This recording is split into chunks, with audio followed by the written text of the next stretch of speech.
English Grammar, Lesson 16. It's time now to talk about imperative sentences.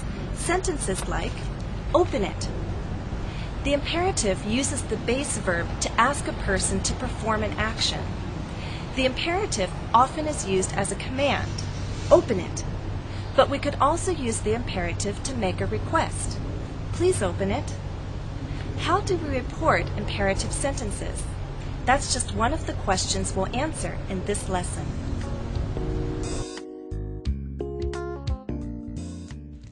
In this lesson, we'll answer these two questions. How do we report imperative sentences? What other reporting verbs can we use besides say, tell, and ask? As I mentioned, imperative sentences are used to do different things. We can give commands or orders. Come here now. Give directions. Turn left on Fifth Avenue. Give instructions. Write your account number on your check. Make requests. Please show the client in. And issue warnings. Don't feed your dog candy. But how do we report imperative sentences? Let's look at one of our examples, a request. Please show the client in, said Mr. Wells to the receptionist. The reported statement is, Mr. Wells told the receptionist to show the client in. So when reporting imperative sentences, we most often use this form, who, our speaker, tell or ask, the reporting verb, usually in the past tense, whom, the object, and the infinitive. Again, our example is Mr. Wells told the receptionist to show the client in. Let's try our first exercise. Exercise 1.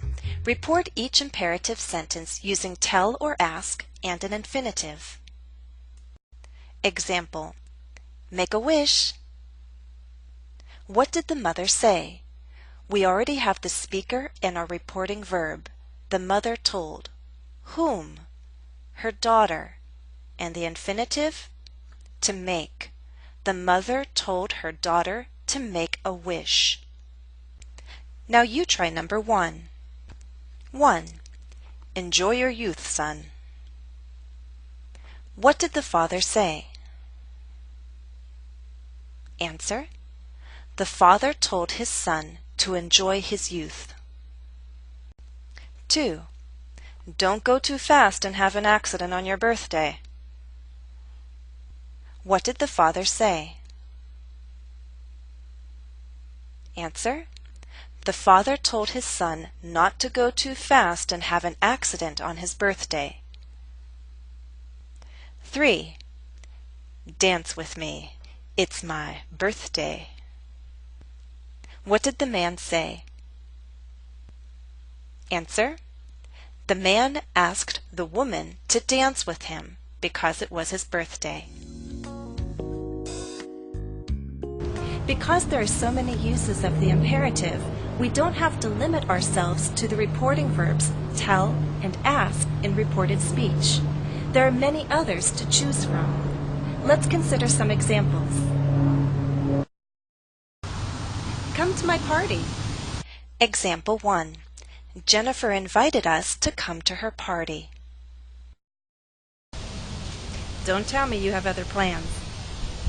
Example 2. Jennifer warned us not to tell her we had other plans. Don't be late. Example 3. Jennifer warned us not to be late. Or, Jennifer reminded us to be on time. When choosing other reporting verbs besides the most common ones of say, tell, and ask, you need to think about these two questions. What verb most accurately reports the nature of the speaker's words? So focus on meaning. What grammar is required by the reporting verb? Think about structure. I'd like to present other reporting verbs to you now, and I'll group them by meaning. By focusing on the speaker's purpose, you can choose an accurate reporting verb. You can use tell or ask to report a request. It may be more accurate to choose a verb like plead or urge. Invitations can be reported with ask, but you could also try invite. Commands and orders can be reported with tell. You might also choose command, demand, order, or wish to be more accurate.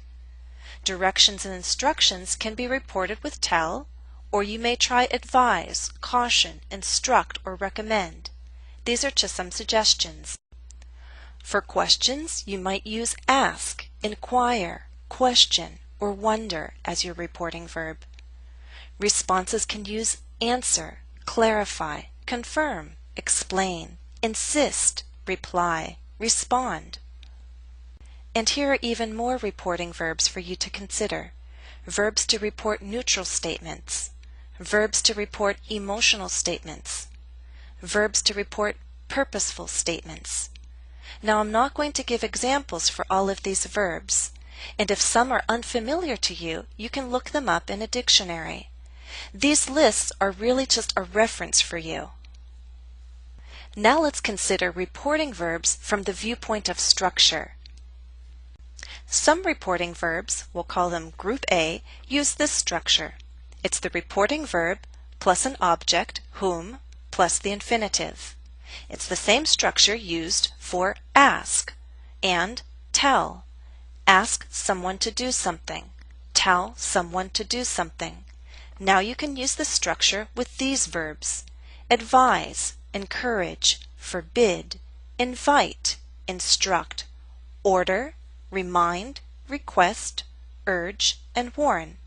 Again, I won't give examples. This is just a reference. In Group B, we have verbs that are followed by an infinitive. Agree to do something, beg to do something, claim to do something, etc. Now some verbs belong to more than one group. For example, beg and promise can also use the structure we saw in Group A. You can beg or promise someone to do something.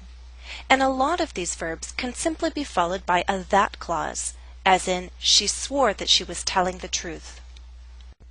In Group C, we have verbs followed by a gerund, the ing form of a verb. For example, acknowledge doing something, admit doing something. Advise is a verb that belongs to both Group C and A, so we can advise doing something, and we can advise someone to do something. In Group D, we have reporting verbs followed by an object, whom, followed by a preposition, followed by a gerund. For example, accuse someone of doing something. Other verbs in this group are blame, dissuade, congratulate, forgive, and warn. There are others. Again, these lists are not complete, but they're a good reference for you.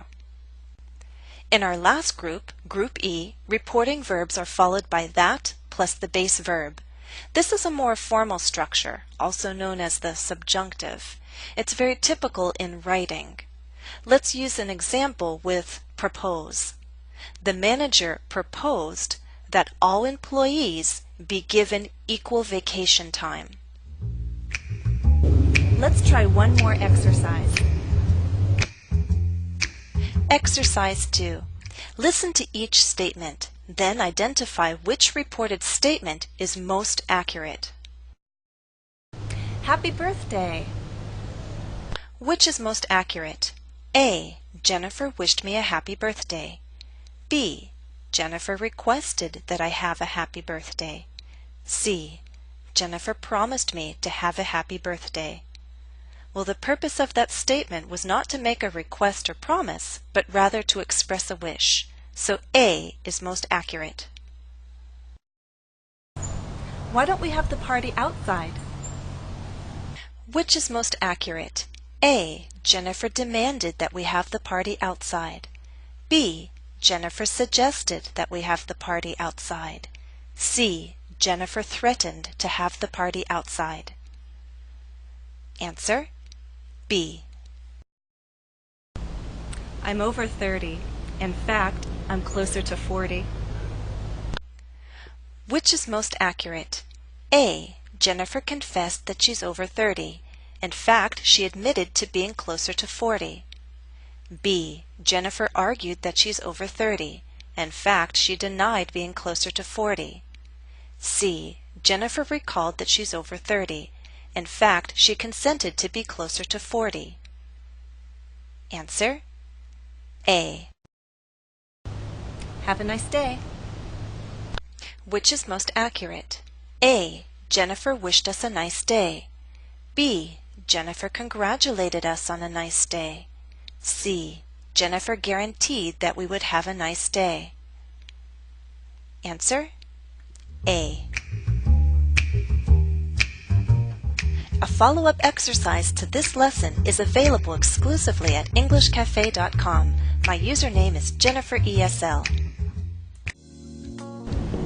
Well, we've reached the end of our lesson, and this is also the end of our series on reported speech. Thanks for watching, and happy studies.